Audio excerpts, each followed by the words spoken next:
Halo guys, dimanapun kalian berada, bagaimana kabarnya? Kembali lagi bersama saya, Aparaman Sati, sang pengangguran profesional. Sebuah film berjudul Vida Muyarsi tahun 2025 akan menceritakan tentang pasangan suami istri yang melakukan perjalanan panjang di negeri orang, di mana hal tak terduga terjadi ketika mereka mengalami serangkaian peristiwa dan teror yang sangat brutal dan susah sekali untuk ditebak. Sehingga langsung saja pasang telinga kalian baik-baik ya. Berlatar di wilayah perbatasan yang tandus dan jauh dari permukiman, kisah akan berfokus pada seorang pria sekaligus suami bernama Arjun yang sudah mengantar Kayal istrinya pulang ke rumah orang tuanya.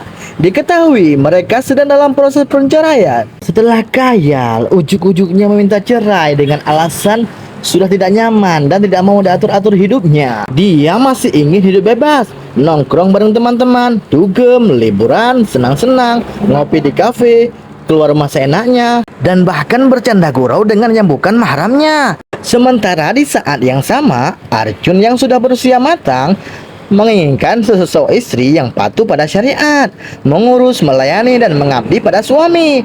Bahkan pernah satu kali kejadian Kayal ini ketahuan keluar rumah tanpa izin, alias berbuat nusyud dengan pergi bersama yang bukan mahramnya ke pantai loh, minum bareng sampai mabuk hingga pulang larut malam. Dan meski sudah jelas pelanggarannya, Kayal tetap tidak merasa bersalah dan menganggap itu hal yang sepele. Dan ya, Arjun nyaris menabrak mobil yang muncul di samping tanpa peringatan. Pengendara itu malah mengacungkan jari tengahnya dan pergi begitu saja tanpa ada penyesalan. Setibanya di rest area, Arjun memutuskan untuk santai dulu sekalian isi bensin. Sementara Kayal masuk ke minimarket untuk membeli seblak dan minuman boba untuk cemilan. Di mana di situ Kayal tak sengaja bertemu dengan pasangan yang kebetulan berasal dari negara yang sama. Ada Bang Bokir, si supir truk, dan Intan, istrinya Bokir, mengaku sedang ada pekerjaan mengantar barang-barang logistik dan menjadikan Intan, istrinya, menjadi kenek menemaninya selama dalam perjalanan. Di saat yang sama di luar, Arjun yang masih sedang mengisi bensin didatangi oleh sesosok pemuda bernama Karnen, yang tidak lain adalah pengendara mobil yang tadi nyaris membuatnya kecelakaan. Bukannya meminta maaf atas kejadian tadi, pemuda itu justru malah sotoy menjadi ribut dengan Arjun. Sehingga sebagai pria yang lebih dewasa, Arjun memilih untuk tidak mengubris tentangan Karnen dan langsung cabut melanjut perjalanannya. Dan ya, Arjun lagi-lagi mendapatkan kendala di perjalanan ketika mobilnya tiba-tiba mati. Masalahnya, lokasi mereka sangat jauh dari bengkel dan rest area terdekat. Sinyal juga sangat buruk di tempat ini. Tak lama muncullah sebuah mobil dari kejauhan. Ternyata itu adalah Karnen dan kawan-kawannya guys, yang malah melemparkan sebuah botol sembari tertawa terbahak-bahak. Tepat di momen tegang ketika Karnen dan ketiga temannya memperhatikan Arjun dari kejauhan, muncullah mobil truk milik Bokir dan Intan yang kebetulan melewati jalan ini. Setelah mengobrol panjang lebar kesana kemari, Kayal memutuskan untuk ikut bersama Bokir dan Intan ke rest area yang ada di depan. Dan sementara Arjun tetap di sana mencoba memperbaiki mesin mobilnya sekuat tenaga. 1 jam berlalu, Arjun akhirnya berhasil memperbaiki mobilnya dan langsung tancap gas menuju rest area yang ada di depan. Alih-alih menemukan Kayal di restoran itu, Arjun justru harus kebingungan saat orang-orang di sana mengaku tidak melihat perempuan dengan ciri-ciri yang Arjun sebutkan. Sehingga Arjun pun kembali ke jalan berharap menemukan Kayal di suatu tempat. Sampai akhirnya ia melihat mobil truk milik Bokir di kejauhan dan memutuskan untuk langsung mengejarnya. Saat sudah bertemu langsung, Bokir mengaku tidak kenal dengan Arjun dan tidak tahu di mana Kayal berada. Entah lupa ingatan atau sedang melakukan semacam permainan. Arjun menjadi semakin bingung dengan apa yang sedang terjadi. Dan untungnya ada seorang polisi lalu lintas yang sedang melakukan patroli. Sehingga Arjun dengan cepat meminta bantuannya untuk memeriksa truk tersebut. Dan ya, tak ada Kayal ataupun Intan di dalamnya. Truk tersebut semuanya aman tanpa ada hal yang mencurigakan, sehingga petugas pun mempersilahkan Bokir untuk melanjutkan perjalanannya. Sementara untuk Arjun, ia disarankan untuk pergi ke kota kecil yang ada di depan untuk membuat laporan di kantor polisi. jika memang istrinya benar-benar telah hilang. Sesampainya di kantor polisi yang dimaksud, Arjun langsung membuat laporan kasus penculikan atas nama Intan yang telah menculik istrinya, di mana petugas yang melayani pun menjelaskan bahwa di wilayah ini tingkat kriminal sangat kecil sekali, bahkan hampir tidak ada.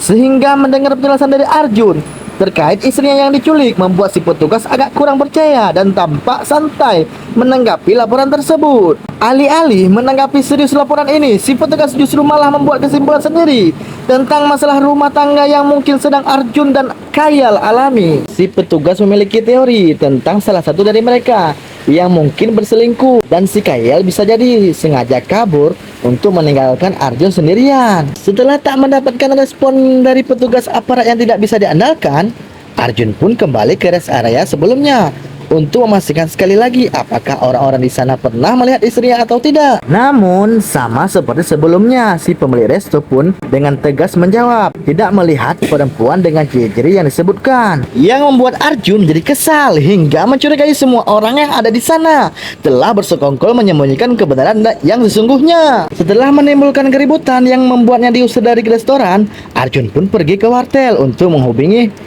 petugas aparat yang sebelumnya, di mana saat Arjun menjelaskan tentang Khayal istrinya yang hilang, seorang pemuda bernama Udin, tukang lap mobil, tiba-tiba nyeletuk mengaku bahwa sempat melihat Khayal. Yang karena Udin ini mohon maaf agak sedikit memiliki keterbatasan, Arjun pun percaya begitu saja dan tidak memiliki suuzon kepadanya atau prasangka buruk yang aneh-aneh kepada si Udin sedunia ini. Sesuai petunjuk dari si Udin, Arjun pun pergi ke sebuah bukit yang berada di rute 7, sebuah rute yang sudah ditutup sejak lama. Yang sesampainya Arjun di sana, ia langsung berkeliling mencari di mana Khayal berada. Dan ya, Arjun tiba-tiba dihajar dan dikeroyok oleh Karnen dan kawan-kawan begalnya, di mana Arjun sangat dibuat terkejut saat baru menyadari jika pemuda polos bernama Udin tadi yang sudah memberitahunya tentang bukit ini ternyata adalah masih satu komplotan dengan Karnen yang sengaja menjebaknya agar mendatangi tempat ini. Tak cukup sampai di sini saja kejutannya, Arjun dibuat pingsan dan dibawa ke tempat lain untuk dipertemukan dengan otak atau dalang di balik semua ini, yaitu sang bos besar. Ya, mungkin sebagian Anda sudah bisa menebak jika otak di balik kejadian aneh ini tidak lain dan tidak bukan adalah Bokir dan Intan kekasihnya. Mereka berdua adalah para pembunuh bayaran yang sengaja disewa oleh Khayal untuk menghabisi Arjun suaminya sendiri. Arjun yang masih tidak percaya dengan semua ini pun memilih pasrah ketika Bokir akan menembaknya. Dan ya, Bokir sengaja menunda eksekusi karena penasaran dengan apa sih yang sudah Arjun lakukan sampai-sampai Khayal istrinya tega menyewa pembunuh bayaran untuk membunuh suaminya sendiri. Di mana Arjun tetap yakin dengan anggapannya bahwa Khayal istrinya tidak mungkin sampai tega melakukan ini terhadapnya. Melihat keteguhan hati seorang Arjun yang tetap yakin dan percaya pada istrinya membuat Intan menjadi simpati hingga akhirnya jujur bahwa Khayal tidak sendirian dalam hal ini, melainkan ada campur tangan selingkuhannya yang sengaja merencanakan ini semua demi agar bisa hidup bersama dan menghabisi nyawa Arjun untuk selamanya. Meski sudah dijelaskan seperti itu, Arjun yang sejatinya sudah tahu sang istri pernah ketahuan berselingkuh pun tetap yakin bahwasanya jika memang benar Khayal selingkuh lagi dan ingin hidup bahagia bersama pasangannya atau kekasih barunya, Khayal tidak mungkin sampai tega menyewa pembunuh bayaran untuk menghabisinya. Karena Arjun yang masih ngeyel, Intan yang kasihan pun kembali menegaskan bahwa Khayal dan selingkuhannya sudah membayar mahal mereka untuk membunuh Arjun. Yang jikalau Arjun masih sayang dengan nyawanya, Intan mengajukan sebuah tawaran agar si Arjun membayar 2 kali lipat lebih besar. Selain nyawanya akan diampuni, Intan dan Bokir pun akan dengan senang hati balik membunuh Khayal dan selingkuhannya untuk Arjun. Sejenak kita akan dibawa flashback ke 10 tahun yang lalu untuk melihat latar belakang dari sosok Intan dan Bokir yang ternyata adalah pasien rumah sakit jiwa, guys. Khususnya para kriminal tingkat berat yang telah melakukan berbagai tindakan amoral, di mana Intan sendiri dinyatakan sebagai sosok yang mempunyai kepribadian antisosial manipulatif, cerdas, tidak memiliki rasa bersalah, dan sudah membunuh teman sekamarnya sendiri hanya gara-gara hal yang sepele guys. Suatu hari Intan yang memiliki paras lumayan cantik pun menjadi incaran para penjaga yang berniat melakukan pelecehan di sebuah lorong yang sepi, di mana momen itu menjadi awal pertemuannya dengan sosok Bokir yang sama-sama menjadi pasien di rumah sakit jiwa ini guys. Bahkan Bokir diagnosa punya kepribadian sebagai psikopat yang tidak segan-segan membunuh siapapun yang ada di hadapannya. Itulah sedikit kisah tentang sosok Bokir dan Intan yang merupakan pasangan yang serasi, sama-sama psikopat yang kejam yang berkolaborasi dalam misi pembunuhan ini. Selain menceritakan tentang latar belakang mereka berdua, Bokir juga menceritakan tentang rencana mereka yang sudah diatur jauh-jauh hari. Bahkan sudah miliki tentang keuangan si Arjun yang punya uang tabungan sekitar, kalau dirupiahkan ya sekitar 16 miliar lah di dalam akun rekeningnya si Arjun ini. Sesuai kesepakatan tadi, Bokir dan Intan akan mengampuni nyawa Arjun, bahkan dengan senang hati akan menghabisi Kayal dan selingkuhannya jikalau Arjun mau, asalkan Arjun memberikan seluruh tabungannya kepada mereka berdua. Tak ingin ditransfer, Bokir dan Intan pun meminta uangnya dalam bentuk cash alias tunai, di mana Arjun disuruh untuk pergi ke sebuah bank yang ada di kota kecil yang ada di depan. Ambil semua uangnya dan masalah akan cepat beres guys. Sesampainya Arjun di depan bank, ia terlihat masih tidak percaya dengan apa yang terjadi. Perkara istrinya selingkuh dan kabur dengan kekasihnya. Okelah, dia masih bisa menerima karena memang Kayal pernah ketahuan sebelumnya. Dan gak heran penyakitnya kambuh lagi. Tapi kalau sampai menyewa pembunuh bayaran untuk membunuh suami sendiri, Arjun masih ragu guys. Karena 12 tahun pernikahan mereka, Kayal tidak mungkin sampai tega melakukan hal keji seperti itu. Daripada kebanyakan mikir, Arjun pun langsung menemui manajer bank untuk mengambil semua uang tabungannya.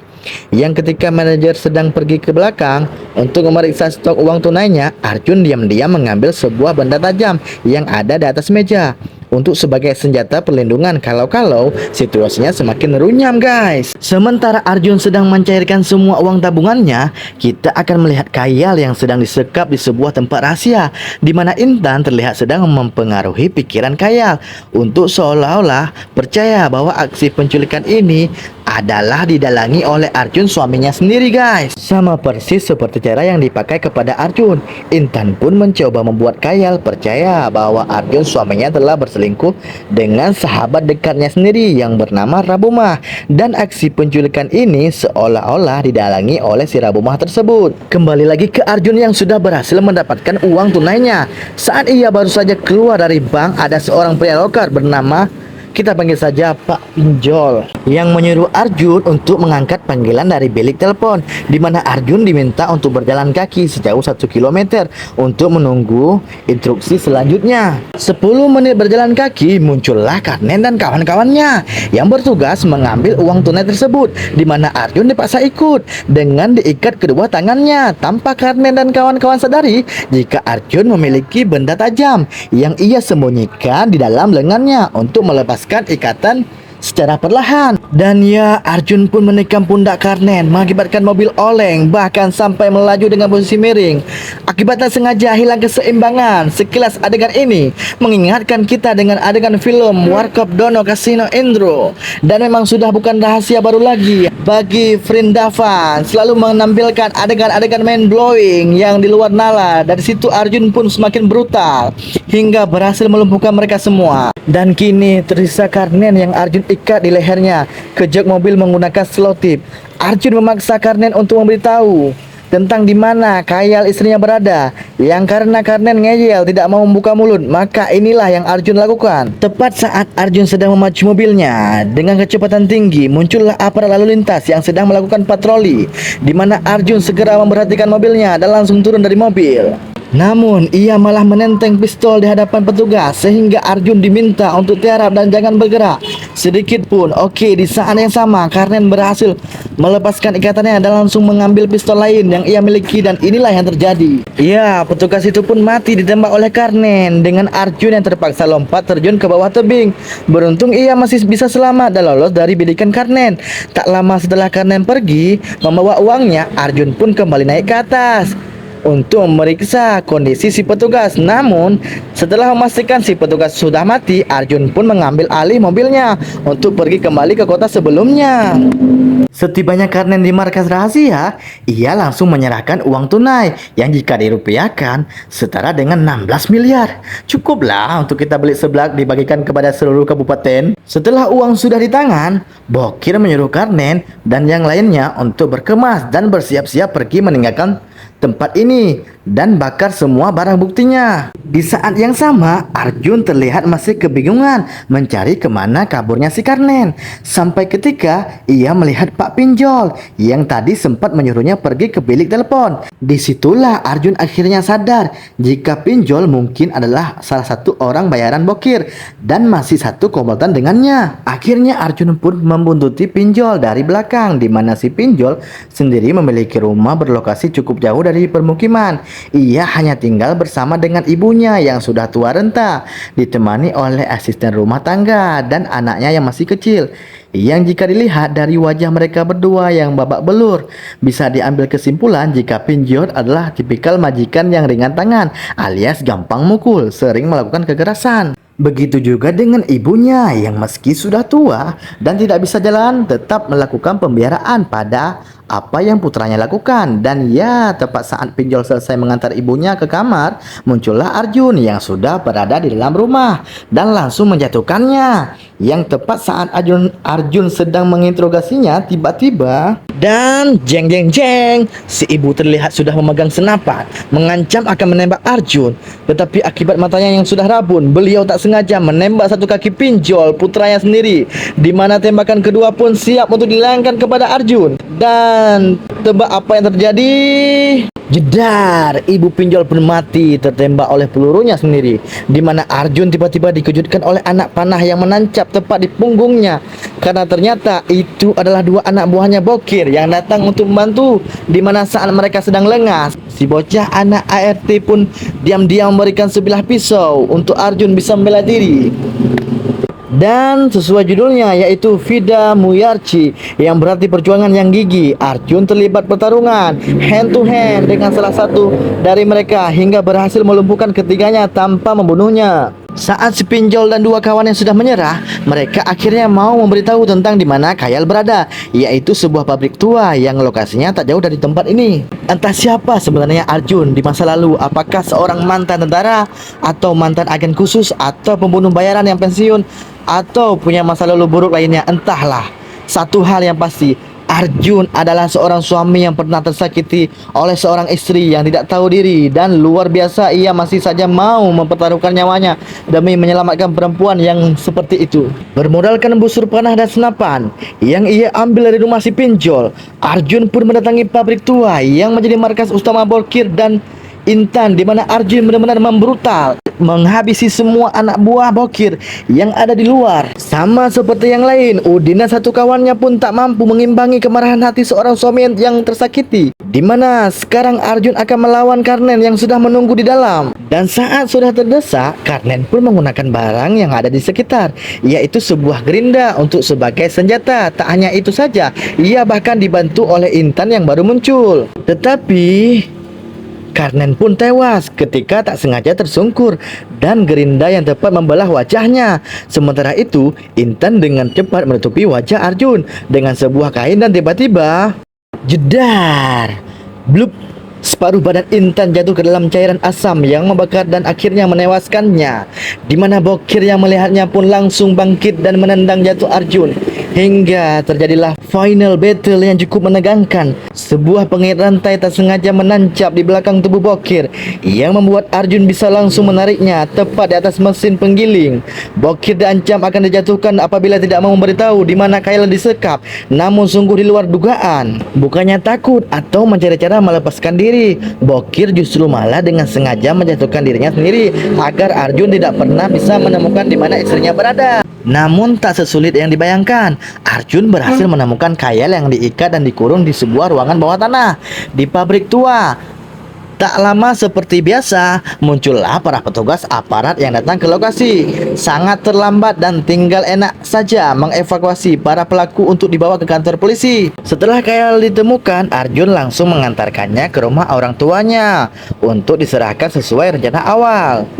Disinilah Kayal akhirnya sadar bahwa Arjun adalah sosok pria yang bertanggung jawab, yang meskipun dimintai cerai, Arjun tetap menyelamatkannya atas dasar kemanusiaan.